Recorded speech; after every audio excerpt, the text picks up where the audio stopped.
பிரதாப் இத புறா என்னடா லேட் ஆகிவிட்ட? நம்ம கேஸ் எடுத்ததே லேட்டு தானே.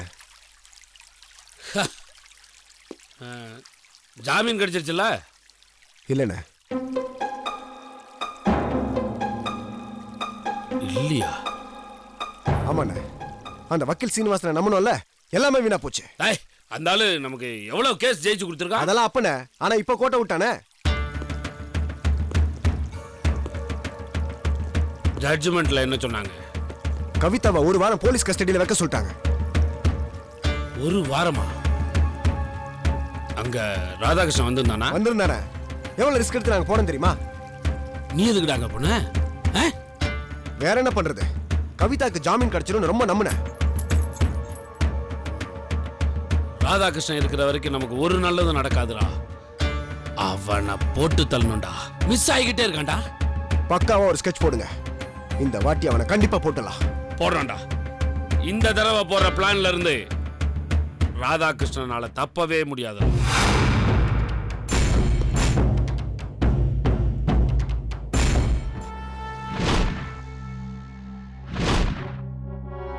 குமரேசன் என்ன திடீர்னு மீட்டிங் போட்டிருக்காரு? ஏதாவது விஷயம் கேள்விப்பட்டீங்களா? ஏசி சார் 11 மணிக்கு மீட்டிங் வச்சிருக்கேன்னு ஃபோன் பண்ணாரு. உடனே கிளம்பி வந்துட்டேன். இப்போ ஏசி சார் வந்த உடனே விஷயம் என்னன்னு தெரிய போகுது. அதுக்குள்ள என்ன அவசரம்? அவசரம்லாம் ஒன்றும் இல்லை, சும்மா ஆர்வம் தான். Sir sir please round. Hi friends. என்ன ஏசி திடீர்னு மீட்டிங் அரேஞ்ச் பண்ணியிருக்காருன்னு உங்கள் எல்லாருக்கும் தோணியிருக்கும். இது வழக்கமாக மீட் பண்ணுற மீட்டிங் கிடையாது. ஒரு முக்கியமான விஷயத்தை பற்றி உங்ககிட்டலாம் டிஸ்கஸ் பண்ணணுன்றதுக்காக தான் வர சொல்லியிருக்கேன். என்ன இன்பா, ஓகேவா? Okay sir. Very good. ரவுடின்னு யாருமே பிறக்கிறது இல்லை, உருவாக்கப்படுறாங்க. அப்படி உருவாக்கப்படுறதுக்கு நிறைய காரணங்கள் இருக்கலாம். அதில் முக்கியமான காரணமாக நான் நினைக்கிறது, நம்ம டிபார்ட்மெண்ட்டில் இருக்கிற சில பேர் சம்பளத்தை எங்கே வாங்கிக்கிட்டு விசுவாசத்தை ரவுடிங்கள்கிட்ட காட்டுறது தான்.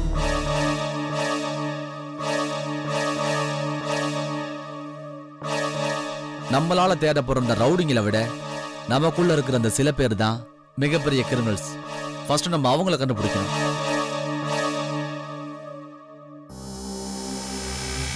இது தனிப்பட்ட ஒருத்தனால மட்டும் கண்டிப்பா முடியாது.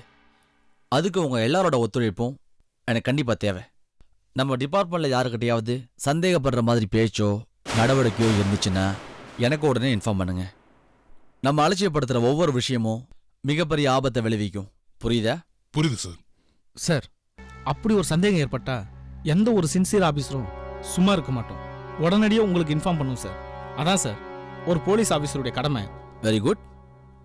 அப்புறம் நம்ம சிஎம் சமீபத்தில் பேப்பரில் ரவுடிங்களை ஒழிப்போன்னு அறிக்கை விட்டுருக்காரு. அது வெறும் அறிக்கைக்காக சொன்ன விஷயம் இல்லை, நம்ம டிபார்ட்மெண்ட்டுக்கும் ஸ்ட்ரிக்டாக ஆர்டர் போட்டிருக்காரு. ரவுடிங்களே இல்லாத ஒரு அமைதியான தமிழ்நாட்டை உருவாக்கணும். அதுக்கு நம்ம எல்லாரும் ஒத்துழைப்பு கொடுக்கணும். அப்படி கொடுத்தாதான் இதெல்லாம் முடியும். சிட்டியில் இருக்கிற பெரிய பெரிய தாதாக்கள், ரவுடிங்க, இவங்கெல்லாம் நம்ம என்கவுண்டரில் ஷூட் பண்ணியிருக்கோம். இதுக்காக நம்ம காக்கி சட்டை காலரை பெருமையாக தூக்கி விட்டுக்கிற அதே நேரத்தில் சிட்டியில் பல ரவுடிங்க நம்ம கண்ணில் மண்ணை தூவிட்டு ரொம்ப தெனாவட்டா தெரிஞ்சுக்கிட்டு இருக்காங்க. ஸோ அந்த மாதிரி தெரிகிற ரவுடிங்களை ஒரு லிஸ்ட் அவுட் பண்ணியிருக்கேன். அந்த லிஸ்ட்டில் நம்பர் 1 இருக்கிறது தேவராஜ்.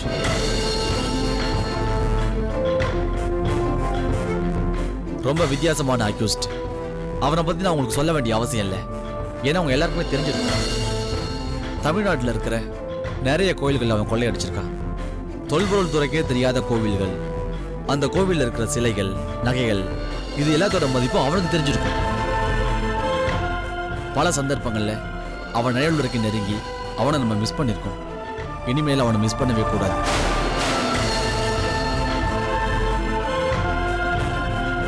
லிஸ்ட்ல நம்ம அடுத்ததா பார்க்க போற அக்யூஸ்ட் பிரதாப். இவன் தேவராஜுக்கு கூட பிறக்காத தம்பி மாதிரி. தேவராஜ் சொல்ற எந்த காரியத்தையும் இவன் செய்வான்.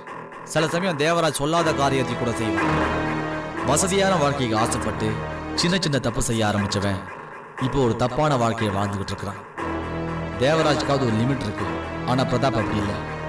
குழந்தை கடத்தல ஆரம்பிச்சு கொலை, கொள்ளை, பிக் பாக்கெட் இவன் செய்யாத தப்பான தொழிலே கிடையாது. இவன் அடுத்ததா ஒரு விபரீதம் செய்யறதுக்குள்ள நாம அவனை உடனே அரெஸ்ட் பண்ணியே ஆகணும். Yes sir. Any questions? Devaraj பல சமயங்கள்ல நெருக்கத்துல வந்து தப்பிச்சு போயிருக்கான். இது இயல்பான விஷயமா தெரியல. எப்படி சார் அவனால இது முடியுது? மிஸ்டர் குமரேசன், இதை தான் நான் முன்னாடியே சொன்னேன். தேவராஜ் மாதிரி ரவுடிங்களுக்கு நம்ம டிபார்ட்மெண்ட்டை சேர்ந்த சில பேர் இன்ஃபர்மேஷன் கொடுத்துட்டு இருக்காங்க. அதனால தான் அவங்களால ஈஸியாக தப்பிச்சு போக முடியுது. அதுக்காக தான் சொல்கிறேன், தேவராஜ், பிரதாப் இந்த மாதிரி ரவுடிங்களை அரெஸ்ட் பண்ணுறதை விட அவங்களுக்கு இன்ஃபர்மேஷன் கொடுக்குற இன்ஃபார்மர்ஸ் யாருன்னு முதல்ல கண்டுபிடிக்கணும். Understand? Okay sir. Any questions? Nothing sir. And others? No sir. Okay. அசம்பிளியில் கேள்வி கேட்கறதுக்கு முன்னாடி இந்த மாதிரி ரவுடிங்களை அரெஸ்ட் பண்ணி தூக்கி லாக்அப்பில் போடணும். அவங்கள எங்கே பிடிக்கணும், எப்படி பிடிக்கணுன்றதை நெக்ஸ்ட் மீட்டிங்கில் சொல்கிறேன். இப்போ நம்ம கிளம்பலாம். ஓகே? Okay sir. தேங்க்யூ.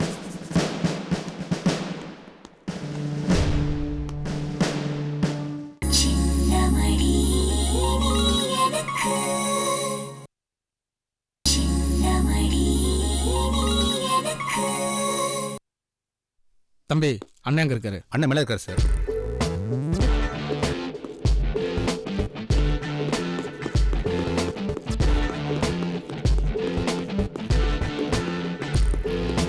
அண்ணா வணக்கம் அண்ணே. இன்பா, வா வா வா வா. பாக்கெட்ல இருக்கிற பர்ஸ்ல வெயிட் குறைஞ்சா போதும், என் ஞாபகம் வந்துருமா உனக்கு? என்னண்ணா இப்படி போட்டு தாக்குறீங்க? உண்மை எப்பயுமே வலிக்கும், அதெல்லாம் விட என்ன மேட்ரு? இன்னைக்கு ஏசி கான்ஃபரன்ஸ்னு சொல்லி எல்லாரையும் கூப்பிட்டு இருந்தாண்ணே. டேய், அவனால இதை விட்டா வேற என்னடா பண்ண முடியும்? ஆனா உன ஒரு 50-60 போலீஸை கூப்பிட வேண்டியது, ஒரு 2-3 மணி நேரம் கவர்மெண்ட் செலவு நல்லா தின்னு தீர்த்துட்டு வேஸ்ட் பண்ண வேண்டியது. தீர்மானம் போட்டானா வேற என்ன? இல்லண்ணே, எப்பவும் இருக்கிறத விட இந்த தடவை ரொம்ப தீவிரமா இருக்காண்ணே. ஒரு மாசத்துக்குள்ள உங்களையும் பிரதாப்பையும் பிடிக்கலன்னா ஏற்கனவே கெட்டு போயிருக்க நம்ம டிபார்ட்மெண்ட்டோட பேரு அசம்பிளி வரைக்கும் நாரிடும்னு சொல்றான். நார்ட்டும் நார்ட்டுன்ற பாரு இன்பா, ஒன்ன மாதிரி விசுவாசமான போலீஸ் எனக்கு உண்மையா இருக்கிற வரைக்கும் ராதாகிருஷ்ணன்ல அவங்க அப்பனால கூட என் நெடல கூட தொட முடியாது. கண்டிப்பா அண்ணே. வேற என்ன தீர்மானம் போட்டாங்க? விடுங்கண்ணே, எதுக்கு அதை பத்தி பேசிட்டு? அதான் நீங்க சொன்ன மாதிரி நான் இருக்கிற வரைக்கும் என்ன பிளான் போட்டா என்ன தீர்மானம் போட்டா என்ன, ஒன்னும் ஒர்க் அவுட் ஆக போறது கிடையாது. கரெக்டா? ஆனா அதுக்கா நானும் அசால்ட்டா இருக்க போறது இல்லைன்பா. என் சைட்ல நானும் பக்காவா பிளான் போட்டுக்கிட்டு தாண்டா இருக்கேன். கூடிய சீக்கிரம் அவனோட சமாதியில விளக்கேத்துறேன் பாரு. அப்ப நான் கிளம்பட்டுமா? இதை சொல்லிட்டு போலான்னு தான் வந்தேன். என்ன பார்த்துட்டு நீ சும்மா போனா எப்படி? இந்தா பரவாயில்ல, பழக்கத்தை மிஸ். நான் ஒன்னும் பழைய பிரதாப் இல்ல. நீ கேட்டவன பணத்தை தூக்கி கொடுக்கறதுக்கு. என்னைக்கு என் பொண்டாட்டி என்ன விட்டு போனாரோ அன்னைக்கு என்கிட்ட இருந்த பணமும் போயிடுச்சு. நான் நடிச்சதுக்கு பணம் கேட்டா ஏதேதோ கதை விட்டுட்டு இருக்க. எனக்கு தேவை நான் பேசின பணம், அத முதல்ல எடு. அதான் என்கிட்ட பணம் இல்லைன்னு சொல்றேன்ல. பேசுனது கொஞ்சம் பணம், அது கூட தர முடியலன்னா எப்படியா? வாயா பையன் பேசுன. எத்தனை தடவை நீ என்கிட்ட பணம் வாங்கிருப்ப? இன்னைக்கு நிலைமை அப்படி இருக்கு. கையில பணம் வரட்டும், கண்டிப்பா தரேன். இப்படியே தான் இவ்வளவு நாளா சொல்லிட்டு இருக்க.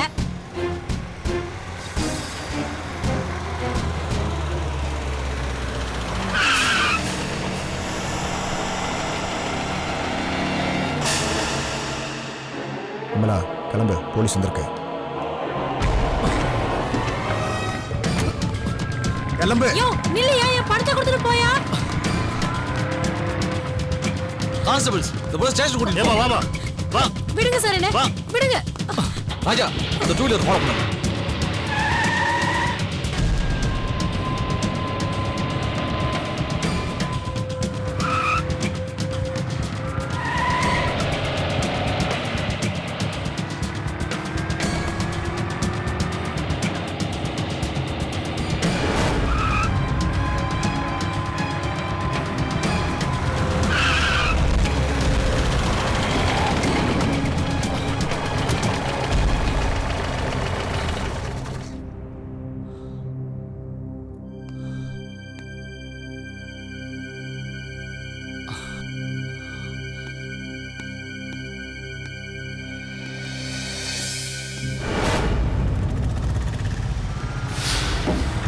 ராஜா, ஸ்டேஷன் போங்க.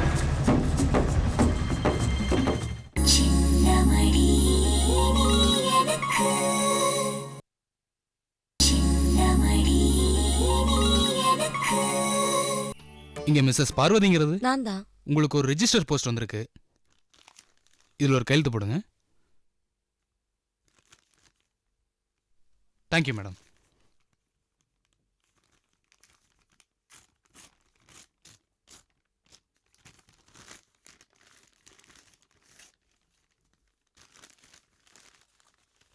மதிப்பிற்குரிய மாமா அவர்களுக்கு சிவா எழுதி கொள்வது நலம் நலமறி ஆவல்னு வழக்கமா இந்த லெட்டர் எழுத முடியல. இது வரைக்கும் நடந்ததெல்லாம் மனசுக்குள்ள வந்து வேதனையை கொடுக்குது. ஹாஸ்பிட்டல் போற பகல் நேரங்கள்ல கூட பரவாயில்ல, பேஷண்ட்ஸை பார்க்கறதுலையும் ட்ரீட்மெண்ட் கொடுக்கறதுலையும் சொந்த சோகங்கள் மறந்து போயிடுது. ஆனா இரவுகள் தான் ரொம்ப கொடுமை. இங்க இருக்க குளிர விட பழைய நினைவுகள் தான் பேரவஸ்தையா இருக்கு. இங்க தனிமையில யோசிக்கிறப்போ ஒண்ணு புரியுது, வாழ்க்கையில எதுவுமே எனக்கு நினைக்கல.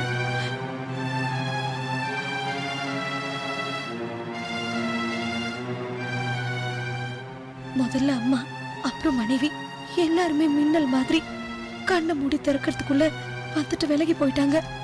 இவ்வளவு நடந்த பிறகும் மனசு ஓரத்துல ஒரு ஆறுதலும் நம்பிக்கையும் இருக்கு.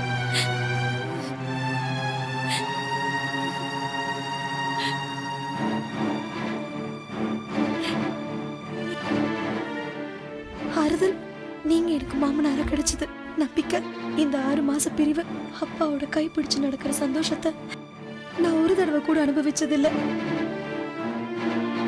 அதனாலதான் வினோத்துக்கு ஒரு அப்பாவா என் மூலமா கிடைக்க வேண்டிய எல்லா சந்தோஷங்களும் கிடைக்கணும்னு நான் ஆசைப்பட்டேன். ஆனா என் விதி பாவம் அவனையும் கஷ்டப்பட வைக்குது. அந்த கஷ்டம் தெரியாம அவனை பாத்துக்க வேண்டியது உங்க பொறுப்பு மாமா. இன்னும் எழுதுறதுக்கு எவ்வளவோ இருக்கு, ஆனா மனசுதான் இல்ல. என்னென்னமோ எழுதி கடைசியில அழுதுருவானோன்னு பயமா இருக்கு. எனக்குன்னு வேண்டிக்கிறதுக்கு உங்களை விட்ட வேற யாரு இருக்கா? எல்லாரையும் கவனிச்சுக்கோங்க. காலம் மாறுங்கிற நம்பிக்கையோட இருப்போம். என்று உங்கள் நினைவுகளோட சிவா.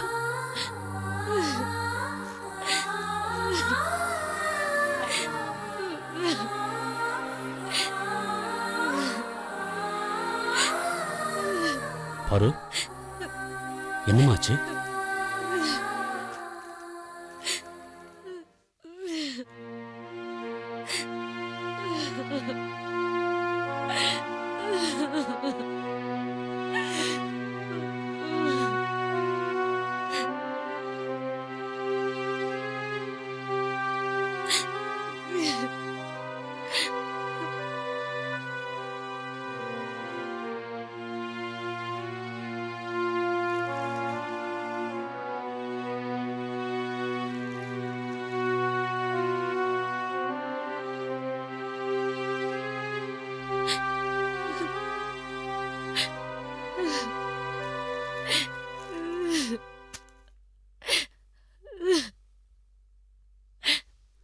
பாரு, அழாதம்மா. மாப்பிள்ளைக்கு உன் மேல கோபமோ வெறுப்போ இல்ல, அவரு உன்னை நினைச்சுக்கிட்டு தான் இருக்காரு. அதனால நீ மனசை தேத்திக்க. அவரு எவ்வளவு ஃபீல் பண்ணி எழுதியிருக்காருப்பா. நான் ஏன்பா அப்படிலாம் நடந்துகிட்டேன்? எனக்கே புத்தி இல்லாம போச்சு.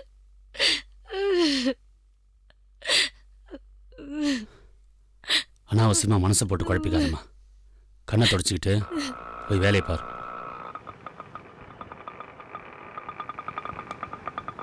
என்னங்கோ?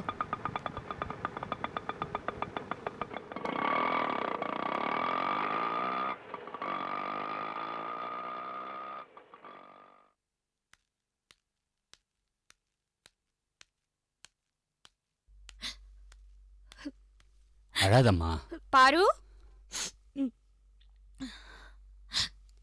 பாரு, வா மைதிலி, வா உட்காரு.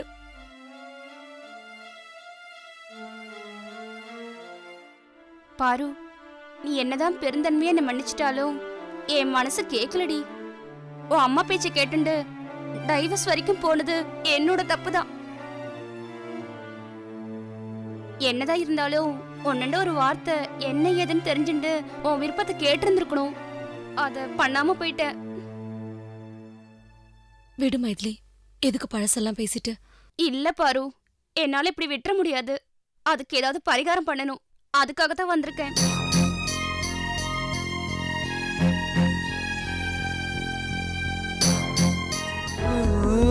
மின்னல் ஒளி விழியாலே நெஞ்சை நீ திறந்தாய்.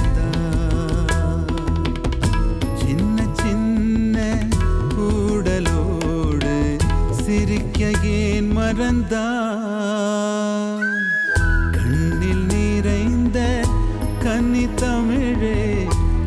உள்ளம் கலங்காதே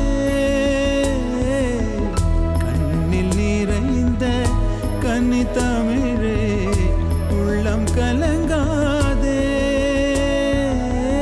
உன்னையல்லாமல் வேறு உறவும் என்னை சேராதே